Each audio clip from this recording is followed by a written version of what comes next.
Hello, welcome to our podcast today. Champions are built with the brand, Eric Johnson.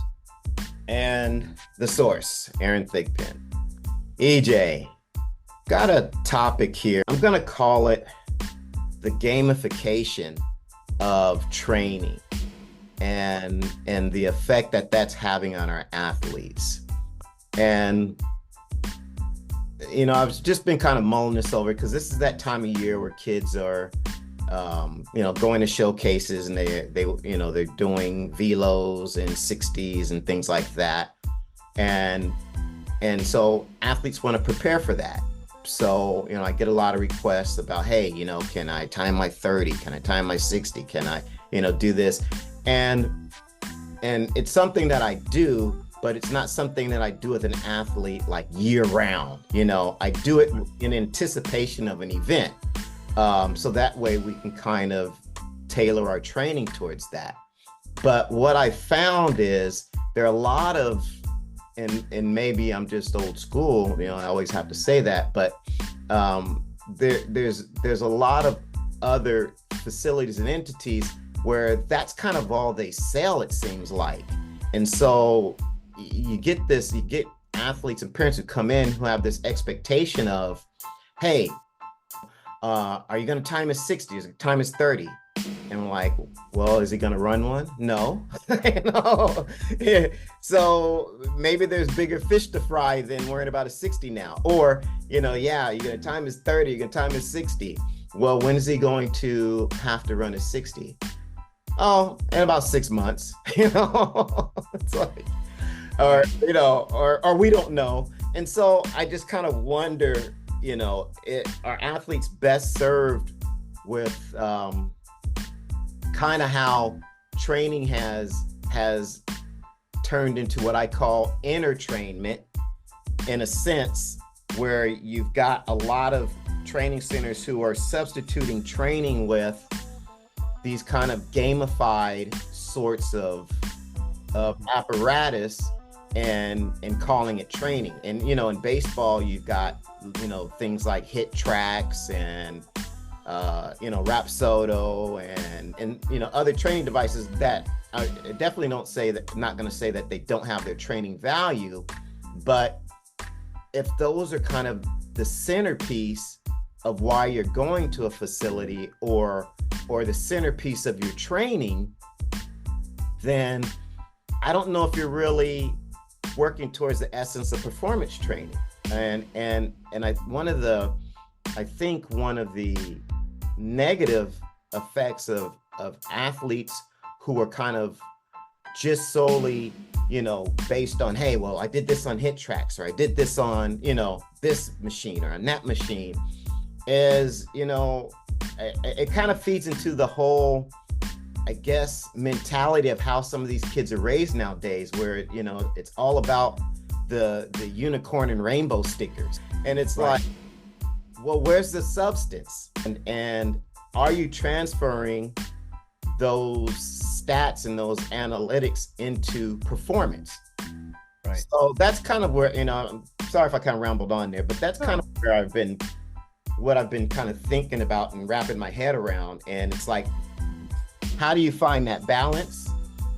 Is it a good thing? Is it a bad thing? Because we've talked a lot about the lack of athletes' ability to compete. Right. And, they have these great launch angles or these velos or, this time. But when it comes to, real life scenarios and mano on mano, these kids aren't performing. And, I guess one of my pet peeves now is, I'm always hearing about the lab, the lab. Everything is the lab, and I'm like, that to me kind of encapsulates the psyche that these kids are having now. They're all about, what results they can get in the lab instead of what results they can get on the field. Right. And so I just think there's a disconnect, and chasing those analytics doesn't help. Love what you said. It just kind of triggered a whole bunch of things for for me personally, but for us, you and I together, as we talk and champions are built, what makes these unique champions different from everyone.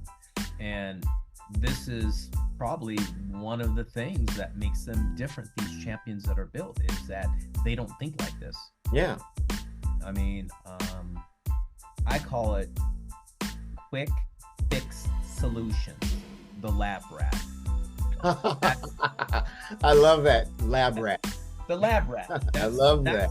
That's what the kids are, or the athletes are now.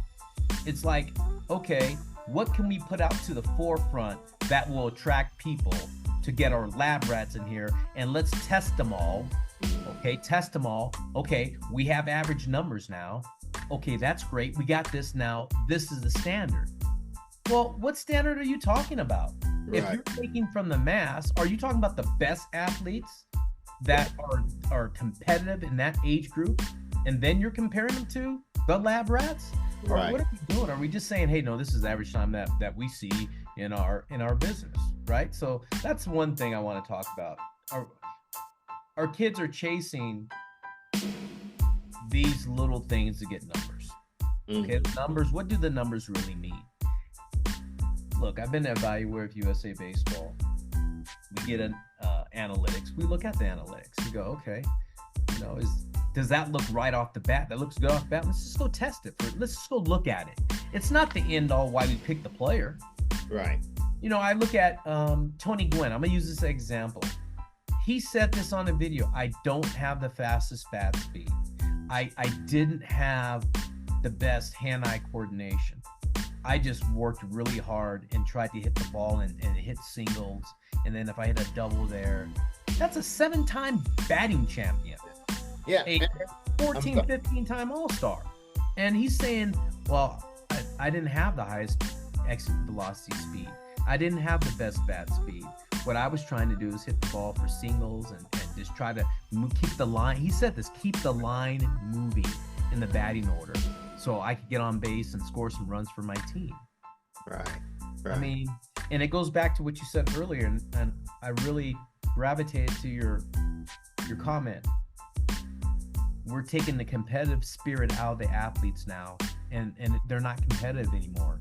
And that's from, just from a baseball standpoint, from a Hall of Famer that said, hey, listen, this is what I'm trying to do. I'm trying to get hits to help us win.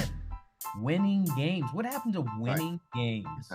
Where has that gone in youth sports? Instead of numbers, I got to chase this, because I always look at it this way. Players, non-process athletes, are chasing numbers to get a scholarship or approval. Yeah. Non-process athletes. That's right. Yeah. That's what they're searching for. I got to get the number. Yeah. Got to get the Scully. Got to get the Scully. Right. All the time. And I'm wondering, okay, do you know how to compete? Right. Are you a good teammate? Are you a good fit for this program so we could go to the College World Series? Right. Coaches, coaches are smart, man.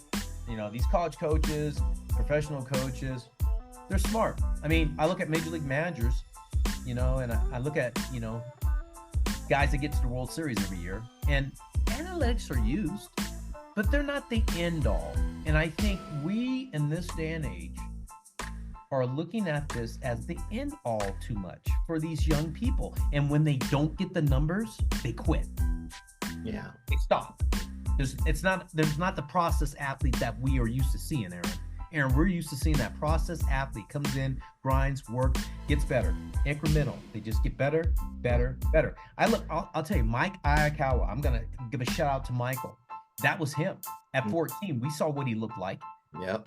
And look at him now, thriving in college because he was a process guy. He didn't come in and work out with me. Hey, EJ, what's my exit velocity speed? Right. We're always talking about, we got to hit line drives, hit the ball in the sweet spot. Let's make sure our swings together. Is that the right look? Let's compare it against other people that really are successful. It's very similar to that, And we started just talking about a process and a plan. Right. A process athlete has a plan. and it's longevity. It's a marathon, not a sprint, my man. Yeah. Yeah, he looks really good in the gym right now. He looks really good. I'm very happy with the work we've been able to do with him. I mean, excellent. Yeah, it just seems like, when you start to detach yourself from the competitive aspect of the game, and again, and maybe in my realm, track and field, of your competitors, you got kids that are always just looking at leaderboards, and right. And that's kind of how they look at themselves in the pecking order, but they forget that sports and performance is a result-oriented environment, right. And so you can have great stats, but if the end result wasn't the win, it still doesn't matter. But we're kind of conditioning these kids to be satisfied with the stats, right? And they think, you get these situations where you've got kids who went 10 for 10, and well, what was the pitching like? And it was lousy pitch. Okay, right. So you went 10 for 10, but the pitching was lousy. Well, how does that help in your development?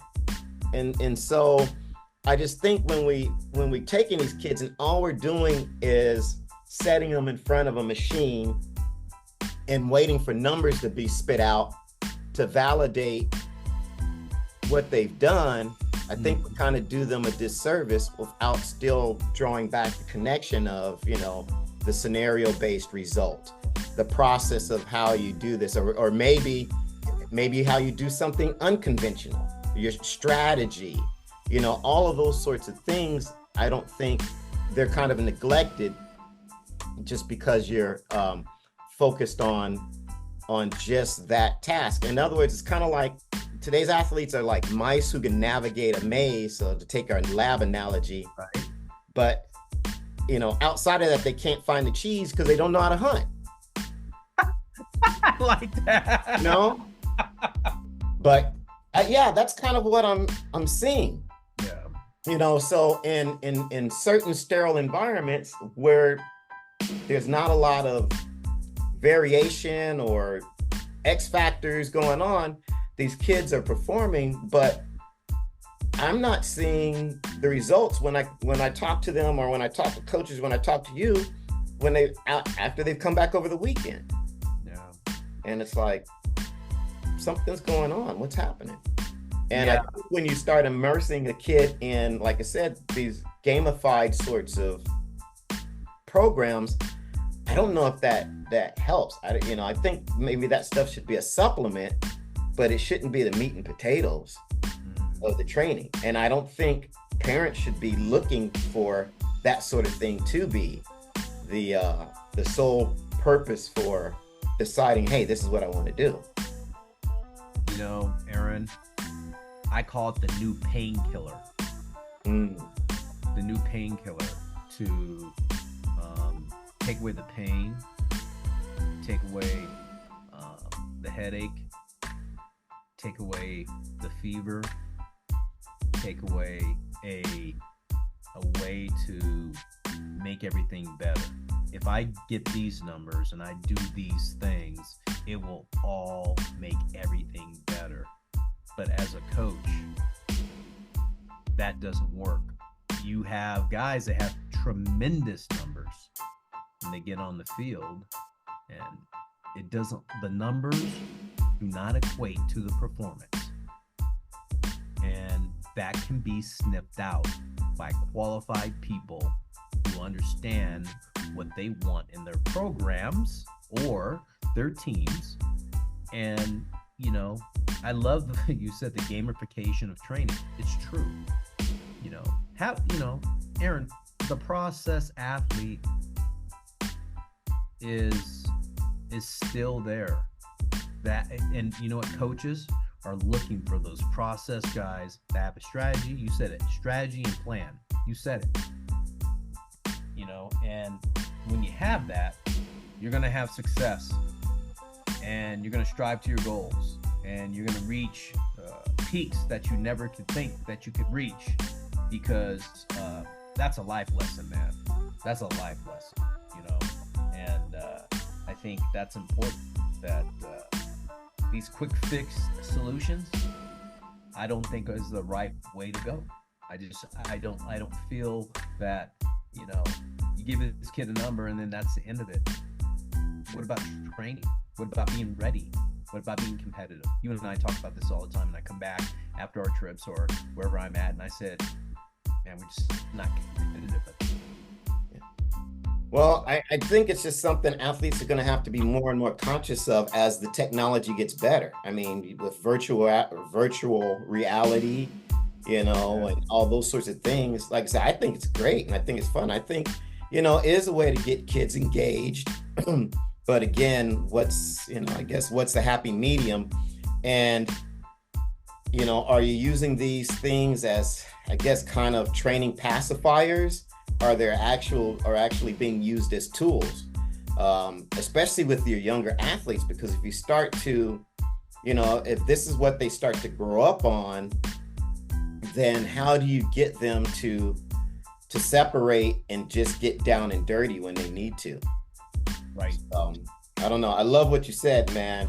Bat flip on that. Boom. Out the ballpark, man. Yeah, I don't have anything else to add, but parents, think about it. Make the right decisions. I don't know. Yeah. Interesting. It is. You know, with that said, that kind of wraps up what we're talking about on Champions Are Built. This is Coach EJ, the brand.